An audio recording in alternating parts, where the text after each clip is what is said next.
щоб забезпечити Путіну тишу на час параду. ইউক্রেনের যুদ্ধবন্ধে মার্কিন president Donald ট্রাম্পের তৎপরতার মধ্যে 3 দিনের যুদ্ধবিরতির ঘোষণা দিয়েছেন রাশিয়ার প্রেসিডেন্ট ভ্লাদিমির পুতিন। সোমবার তার দেয়া এই ঘোষণা নিয়ে সন্তুষ্ট ওয়াশিংটন।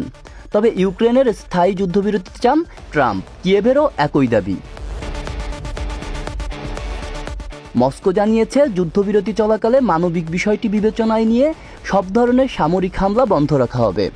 মূলত প্রতি বছর 9 মেকে বিশ্বযুদ্ধের বিজয় দিবস হিসেবে উদযাপন করে রাশিয়া।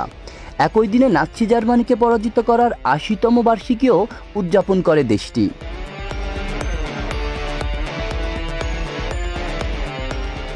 পুতিনের যুদ্ধবিরতির ঘোষণার পর যুক্তরাষ্ট্রের জাতীয় নিরাপত্তা পরিষদের মুখপাত্র ব্রিয়ান ইউজেস সোমবার বলেন, সংঘাত থামাতে ভ্লাদিমির পুতিন যে সদিচ্ছা দেখিয়েছেন, প্রেসিডেন্ট ট্রাম্প তাকে স্বাগত জানিয়েছেন।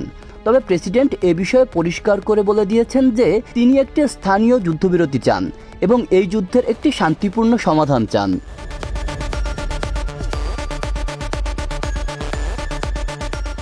সোমবারেই ইউক্রেনের প্রেসিডেন্ট ভলোদিমির জেলেনস্কি 3 দিনের যুদ্ধবিরতির সমালোচনা করে বলেন, এই যুদ্ধবিরতি ঘোষণা একটি প্রতারণার চেষ্টা।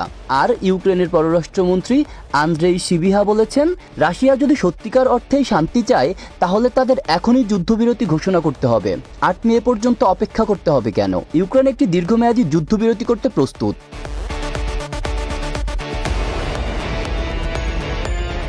এর আগে খ্রিস্টানদের ধর্মীয় অনুষ্ঠান স্টার সানডে উপলক্ষে 19 এপ্রিল 30 ঘন্টার জন্য যুদ্ধবিরতি ঘোষণা করেন রুশ প্রেসিডেন্ট।